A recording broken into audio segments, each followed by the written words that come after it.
तो आप सभी का स्वागत है हमारे YouTube channel free online education tips में। और अगर आपने अभी तक हमारा जो टेलीग्राम चैनल है उसको ज्वाइन नहीं किया तो जल्द से उसको भी ज्वाइन कर ले। वहाँ पे आपको डेली जो है नोटिफिकेशन देते हैं और साथ में साथ जितने भी वीडियोस बनाते हैं उसके पीडीएफ आपको वहाँ पे मिलेंगे। साथ ही नई जितने भी नोटिफिकेशन हमारे वीडियोज़ के या फिर जितने भी न्यू हमें नज़र आते हैं उसके हम जरूर से वहाँ पर डालते हैं और पोल्स भी कराते हैं। तो जरूर से वहाँ पर आप ज्वाइन करें और हमें सपोर्ट करें। तो आज की जो वीडियो है वो यहाँ पे होने वाली है झारखंड के जो प्राइमरी टीचर्स के लिए भर्ती निकली थी, नोटिफिकेशन आई थी, उसमें कुछ गलतियाँ हैं। ये कंपेयर टू पिछली भर्ती जब 2013-14 में हुए थे तो उसके नोटिफिकेशन के आसपास में संदर्भ में जो है उसके रिलेटेड में क्या क्या गलतियाँ यहाँ पे देखने को मिल रही है वो यहाँ पे है। और उसके लिए जो है नोटिफिकेशन में ही गलतियाँ खोजी गई है। तो चलिए हम लोग उसके बारे में बात कर लेते हैं। तो झारखंड प्रारंभिक प्रशिक्षित शिक्षक संयुक्त प्रतियोगिता परीक्षा 2023 के विज्ञापन में निहित त्रुटियों के निराकरण के संदर्भ में शिक्षा सचिव को पत्र लिखा गया है। तो देखिए यहाँ पे जो विज्ञापन में गलतियां हैं उसको सुधारने के संदर्भ में शिक्षा जो सचिव है उनको पत्र लिखा जा चुका है और इसके बारे में यहाँ पे है। उपरोक्त विषय में ध्यानकृष्ट कराते हुए कहा गया है कि जेएसएससी के विज्ञापन संख्या 13/2023 के तहत जारी झारखंड प्रारंभिक प्रशिक्षित शिक्षक संयुक्त प्रतियोगिता परीक्षा 2023 के विज्ञापन में निहित निम्नलिखित प्रावधान त्रुटिपूर्ण अस्पष्ट है।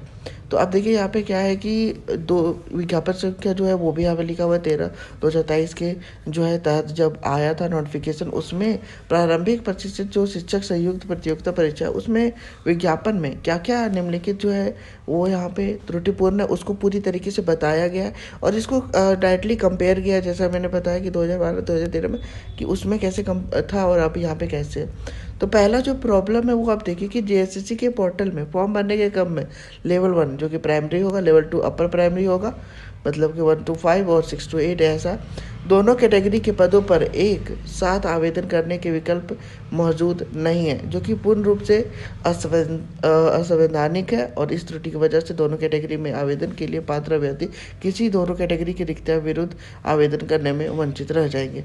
तो देखिए यहाँ पे जो है वो सीधा यहाँ पे क्या है कि दोनों कैटेगरी जो कि 1 प्राइमरी और अपर प्राइमरी दोनों का पदों के एक साथ आवेदन करने का विकल्प जो है वो मौजूद रहना चाहिए, बट वो भी नहीं है। और इससे जो है दोनों कैटेगरी में आवेदन के लिए पात्र अभ्यर्थी किसी जो है दोनों कैटेगरी के से विरुद्ध आवेदन करने से वंचित रह जाएंगे, तो आवेदन नहीं कर पाएंगे दोनों कैटेगरी में। देखिए ये था पहला जो है वो त्रुटि था। दूसरा था कि दोनों ही कैटेगरी में पेपर 1 में माध्यमिक परीक्षा के अनुरूप अभ्यर्थी मातृभाषा में कौन सा विषय चयनित करे यह विज्ञापन में स्पष्ट नहीं है, साथ ही इसका सिलेबस भी स्पष्ट नहीं है। तो दूसरा यही प्रॉब्लम आ रहा है कि पेपर 1 में जो है वो आपको अपने माध्यमिक परीक्षा के अनुरूप जो है अभ्यर्थी को मातृभाषा में कौन सा विषय चयन करना है वो विज्ञापन में स्पष्ट नहीं है।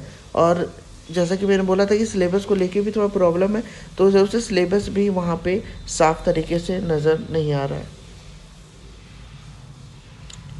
ठीक है, तीसरा जो है अभी यहाँ पे ये था, तीसरा प्रॉब्लम आ रहा है कि अपर प्राइमरी जो लेवल 2 है कि पेपर 4 में निर्धारित 3 विषयों के लिए निर्धारित कुल 180 अंकों में से 3 विषय मिला करके 33% अंक लाना है और या फिर तीनों विषय में 33% लाना है, यह स्पष्ट नहीं है। तो कहने का मतलब है कि यहाँ पे देखिए इसमें आपको समझ आएगा।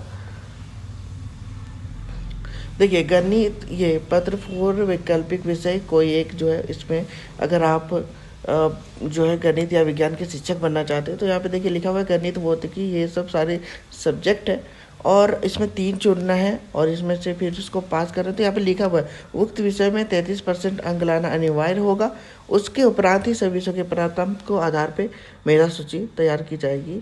तो ये था नोटिफिकेशन। अब इसमें क्या है कि अगर आप देखोगे तो ओके एक सेकेंड,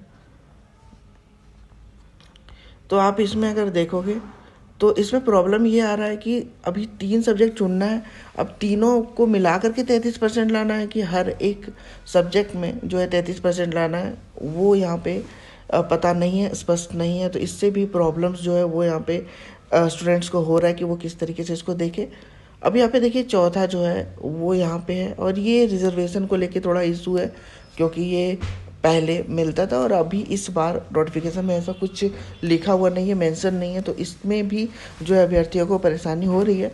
तो जब पहले जेटेट परीक्षा के दौरान जब SC/ST और OBC जाति वर्ग में अभ्यर्थियों को इंटरमीडिएट के निर्धारित 50% न्यूनतम अंक की बाध्यता में 5% की छूट देते हुए 45% अंकों के साथ परीक्षा में शामिल होने की अनुमति का प्रावधान था, किंतु ऊपर वर्णित बहाली की परीक्षा में उक्त 5% की छूट को हटा दिया गया, जो बिल्कुल भी न्यायोचित नहीं है। तो यहाँ पे 5% जो पहले छूट मिलती थी कि सबके लिए 50% और SC/ST OBC के लिए 35-30% अंकों का जो था वो यहाँ पे अब हटा दिया गया है। तो ये कहीं ना कहीं न्याय नहीं है। बट अब देखिए इसमें क्या होता है, क्या जो है गवर्नमेंट का इसमें डिसीजन रहता है, वो तो आने वाले समय में ही पता चलेगा। बट अभी जिस तरीके से जो है त्रुटि पाई गई है, और अगर नंबर 4 को आप देखो तो ये ठीक है, इसमें अभी यहाँ पे सरकार किस तरीके से डिसीजन लेती है वो तो देखने वाली बात होगी।